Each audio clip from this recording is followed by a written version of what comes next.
ನಮಸ್ಕಾರ ಫ್ರೆಂಡ್ಸ್, ಇವತ್ತಿನ ದಿನ ಅಗೇನ್ ನಿಫ್ಟಿ ಪಾಸಿಟಿವ್ ಅಲ್ಲಿ ಕ್ಲೋಸ್ ಆಗಿದೆ. ಸೊ ನಿಫ್ಟಿ 14ನೇ ದಿನ ಸತತವಾಗಿ ಪಾಸಿಟಿವ್ ಅಲ್ಲಿ ಕ್ಲೋಸ್ ಆಗಿದೆ. ಸೊ ಈ ಕ್ಲೋಸಿಂಗ್ ಗಿಂತ ಇಂಪಾರ್ಟೆಂಟ್ ಅಂತಂದ್ರೆ ಫೈನಾನ್ಸ್ ನಿಫ್ಟಿನಲ್ಲಿ ಕೊನೆಯ ಅವರಲ್ಲಿ ಬಂದ ರಿಕವರಿ 300 ಪಾಯಿಂಟ್ಸ್ ಆಗಿತ್ತು. So starting of the day ಇಲ್ಲಿಂದಾನೆ ಮಾರ್ಕೆಟ್ ಅಲ್ಲಿ ಗ್ಯಾಪ್ ಅಪ್ ಅಲ್ಲಿ ಓಪನ್ ಆದ್ರೆ ಕೂಡ ಮಾರ್ಕೆಟ್ ನಿಧಾನವಾಗಿ ಕೆಳಗಡೆ ಬರ್ತಾ ಇತ್ತು. ಸೊ ನಿಫ್ಟಿ ಜೊತೆ ಬ್ಯಾಂಕ್ ನಿಫ್ಟಿ, ಫೈನಾನ್ಸ್ ನಿಫ್ಟಿ ಎಲ್ಲ ದಿನದ ಲೋವರ್ ಪಾಯಿಂಟ್ ಅಲ್ಲಿ ಟ್ರೇಡ್ ಆಗ್ತಾ ಇದ್ವು. ಆದ್ರೆ ದಿನದ ಕೊನೆಯಲ್ಲಿ 2 ಗಂಟೆ ನಂತರ ಬಂದ ರಿಕವರಿನಲ್ಲಿ ಫೈನಾನ್ಸ್ ನಿಫ್ಟಿ 23,700 ಕ್ರಾಸ್ ಆಗ್ತಿದ್ದಂಗೆ ಇಲ್ಲಿಂದ ಒಳ್ಳೆ ಅಪ್ ಮೂವ್ ಕೊಟ್ಟು ನಿಯರ್ 23,950 ವರೆಗೆ ಹೋಗಿತ್ತು. ಸೊ ಈ ಮೂವ್ಮೆಂಟ್ ಎಲ್ಲ ಶಾರ್ಟ್ ಕವರಿಂಗ್ ಕಾರಣದಿಂದ ಬಂದಿತ್ತು.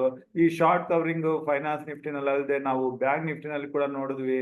ಬ್ಯಾಂಕ್ ನಿಫ್ಟಿ ಕೂಡ ತನ್ನ 5 ಡೇ ಮೂವಿಂಗ್ ಆವರೇಜ್ ಕೆಳಗಡೆ ಬಂದು ಟ್ರೇಡ್ ಆಗ್ತಾ ಇದ್ದಿದ್ದು ಇದನ್ನ ಕ್ರಾಸ್ ಆಗ್ತಿದ್ದಂಗೆ ಇಲ್ಲಿ ಮೂಮೆಂಟಮ್ ಬಂತು. ನಾವು ಬ್ಯಾಂಕ್ ನಿಫ್ಟಿನಲ್ಲಿ 51,500 ಮೇಲೆ ಕಾಲ್ ಪೊಸಿಷನ್ ತಗೊಂಡ್ವಿ. ಇಲ್ಲಿಂದ ಬಂದಿರೋ ಮೂಮೆಂಟಮ್ ಅಲ್ಲಿ ನಮಗೆ ಬ್ಯಾಂಕ್ ನಿಫ್ಟಿನಲ್ಲಿ 160+ ಪಾಯಿಂಟ್ಸ್ ಮೂಮೆಂಟಮ್ ಸಿಕ್ತು. ನಾವು 120 ಪಾಯಿಂಟ್ಸ್ ಮೂಮೆಂಟಮ್ ಅಲ್ಲಿ ಪ್ರಾಫಿಟ್ ನ ಬುಕ್ ಮಾಡ್ಕೊಂಡ್ವಿ. So starting of the day ಲಿಂದಾನೆ ವೇಟ್ ಮಾಡಿದ್ದಕ್ಕೆ ನಮಗೆ ಕೊನೆಯ ಅವರ್ ಅಲ್ಲಿ ಒಂದು ಮೂಮೆಂಟಮ್ ಸಿಕ್ತು. ದಿನದ ಮಧ್ಯದಲ್ಲಿ ನಾವು ಯಾವುದೇ ಟ್ರೇಡ್ ಮಾಡಲಿಲ್ಲ. ಸೊ ಈಗ ನಾವು ನಿಫ್ಟಿಗೆ ಬರೋಣ. ಸೊ ನಾವು ಆಲ್ರೆಡಿ ಡಿಸ್ಕಸ್ ಮಾಡಿದಂಗೆ ನಿಫ್ಟಿ ಸತತವಾಗಿ 14ನೇ ದಿನ ಪಾಸಿಟಿವ್ ಅಲ್ಲಿ ಕ್ಲೋಸ್ ಆಗ್ತಾ ಇದೆ. ಸೊ ಪಾಸಿಟಿವ್ ಅಲ್ಲಿ ಕ್ಲೋಸ್ ಅಂದ್ರೆ ಪ್ರೀವಿಯಸ್ ಡೇಗಿಂತ ಹೈಯರ್ ಲೆವೆಲ್ ಅಲ್ಲಿ ಕ್ಲೋಸ್ ಆಗ್ತಾ ಇದೆ. ಈ ಮೂಮೆಂಟಮ್ ಕಂಟಿನ್ಯೂ ಆಗುತ್ತಾ ಅಥವಾ ಈ ಲೆವೆಲ್ ಇಂದ ಸ್ವಲ್ಪ ಪ್ರಾಫಿಟ್ ಬುಕಿಂಗ್ ಬರುತ್ತಾ ಅಂತ ನಾವು ಕಾದು ನೋಡ್ಬೇಕಾಗಿದೆ. ಸೊ ನಾವು ನಿಫ್ಟಿ ಲೆವೆಲ್ಸ್ ನೋಡೋಕ್ಕಿಂತ ಮುಂಚೆ ನಿಫ್ಟಿಯ ಮೇನ್ ಸಪೋರ್ಟ್ ಹಾಗೂ ರೆಸಿಸ್ಟೆನ್ಸ್ ನ ಮಾರ್ಕ್ ಮಾಡ್ಕೋಬೇಕಾಗುತ್ತೆ. ನಿಫ್ಟಿಗೆ 4th ಸೆಪ್ಟೆಂಬರ್ ಸಪೋರ್ಟ್ ಅಂತ ಬರೋದು, ಮೊದಲನೇ ಸಪೋರ್ಟ್ 5 ಡೇ ಮೂವಿಂಗ್ ಆವರೇಜ್ 25,250 ಹತ್ರ ಬರುತ್ತೆ.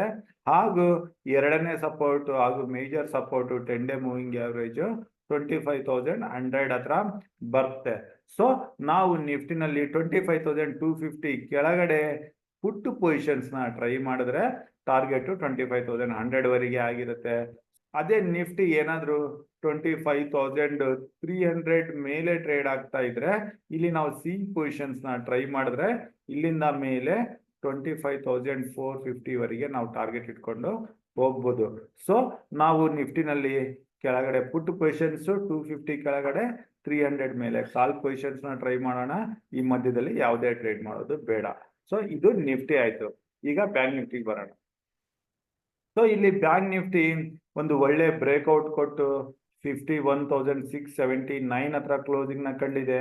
ಸೊ ನಾವು ಇಲ್ಲಿಂದ ಬ್ಯಾಂಕ್ ನಿಫ್ಟಿನಲ್ಲಿ ಮೇಲೆ 51,800 ವರೆಗೂ ಸ್ವಲ್ಪ ಸೇಫ್ ಆಗಿ ಕೇರ್ಫುಲ್ ಆಗಿರ್ಬೇಕಾಗುತ್ತೆ.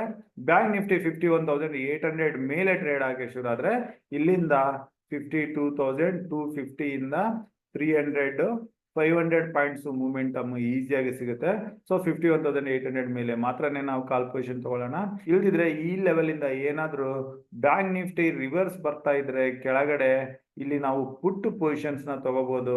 ಏನಾದ್ರೂ 15 ಮಿನಿಟ್ಸ್ ಬಿಯರಿಶ್ ರೆಡ್ ಕ್ಯಾಂಡಲ್ ಆದ್ರೆ ಅದನ್ನ ನಾವು ನೋಡಿ 51,800 ಅದ್ರ ಕೆಳಗಡೆ ಯಾವುದೇ ಲೆವೆಲ್ ಅಲ್ಲಿ ಬಿಯರಿಶ್ ರೆಡ್ ಕ್ಯಾಂಡಲ್ ಆದ್ರೆ ಇಲ್ಲಿ ಪುಟ್ ಪೊಸಿಷನ್ ತಗೊಂಡು 51,800 ಹತ್ರ ಸ್ಟಾಪ್ ಲಾಸ್ ನ ಇಟ್ಕೋಬಹುದು.